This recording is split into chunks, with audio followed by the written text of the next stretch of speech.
আসসালামু আলাইকুম।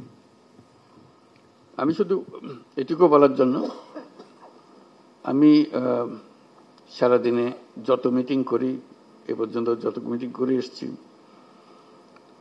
সবচেয়ে বেশি আনন্দ পাই যখন আপনাদের সঙ্গে এরকম বসার সুযোগ পাই, আলাপ করার সুযোগ পাই।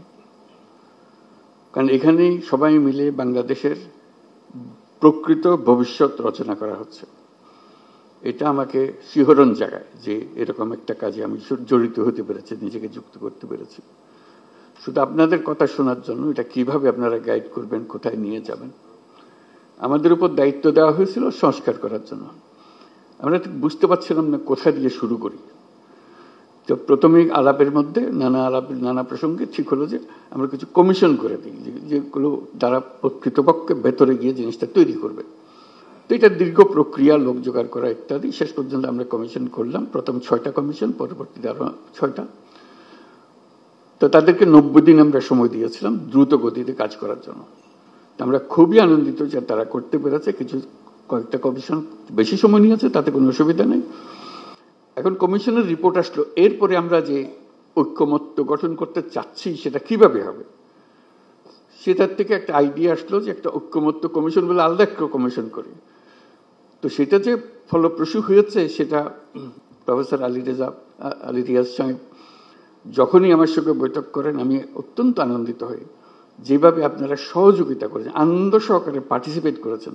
এটা কেন জানি আমার মনে হয়েছিল যে এটা হয়তো সবার আগ্রহ হবে না, কবে পাশ কাটিয়ে যাবে বা ভেতরে ঢুকতে চাইবে না। আমি অত্যন্ত আশ্চর্য হয়েছি এবং অত্যন্ত আনন্দিত হয়েছে যে কত গভীরভাবে আপনারা এটাতে গিয়েছেন। এবং শুধু ওনাদের সঙ্গে, কমিশনের সঙ্গে আলাপ করে না, নিজেদের ভেতরে আলাপ করেছেন এবং আন্তরিকভাবে বুঝে আমাদেরকে বলার চেষ্টা করেছেন, আপনাদের সঙ্গে বিতর্ক করেছেন কমিশনের সঙ্গে। এবং প্রতিবারই যখন প্রফেসর আলী রিয়াজ আমার সঙ্গে কথা বলে, উনি খুব উচ্ছ্বসিত হন। এটা আমাকে অত্যন্ত হৃদয়ে টাচ করে আমাকে, যে এরকম আগ্রহ নিয়ে সবাই যদি আমরা বসি, নিশ্চয়ই একটু ভালো কিছু এর মধ্যে থেকে আসবে।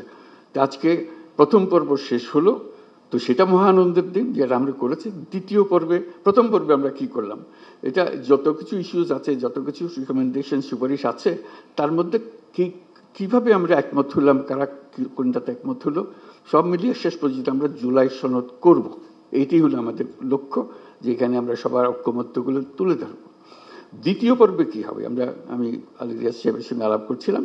দ্বিতীয় পর্বে হলো অনেকগুলো বিষয় আছে, কাছাকাছি এসে গেছি, আরেকটু হলে আমাদের তালিকাতে আরেকটা সুপারিশ যুক্ত হয় ওই ঐক্যমত্যের সুপারিশে। তো এই সুযোগ যেন আমরা হারিয়ে না ফেলি। এই দ্বিতীয় পর্বের আমি যদ্দূর বুঝছি, প্রফেসর আলী রিয়াজ তারা ব্যাখ্যা করবেন যে এই আলাপটা নিয়ে যেটুকু তফাৎ ছিল, দূরত্ব ছিল, সেই দূরত্বকে গুছিয়ে এনে যাতে আমাদের জুলাই সনদে বর্তমানে যতগুলো ঐক্যমতের বিষয় আছে তার মধ্যে যে আরো কিছু যোগ করতে পারে, দেখতে সুন্দর লাগবে। জাতীয় একটা সনদ হলো, অনেকগুলো বিষয়ে আমরা একমত হতে পেরেছি। জাতি হিসেবে আমরা গর্বিত জাতি হিসেবে দাঁড়াতে পারে যে আমরা তো এরকম বিভক্তিকরণের প্রক্রিয়ার মধ্যে রাজনীতি সৃষ্টি করিনি। আমরা সৃষ্টি করছি ঐক্যবদ্ধ হওয়ার জন্য, দেশের উন্নতির জন্য, দেশের মঙ্গলের জন্য। আজকে সেই সবাই উপস্থিত থাকতে পারে, আমি নিজেকে সৌভাগ্যবান মনে করছি। আশা করি আমরা সেই পর্বে ঢুকতে পারবো এবং সেই পর্বে অত্যন্ত চমৎকার একটা জুলাই সনদ আমরা তৈরি করতে পারবো। সবাইকে ধন্যবাদ।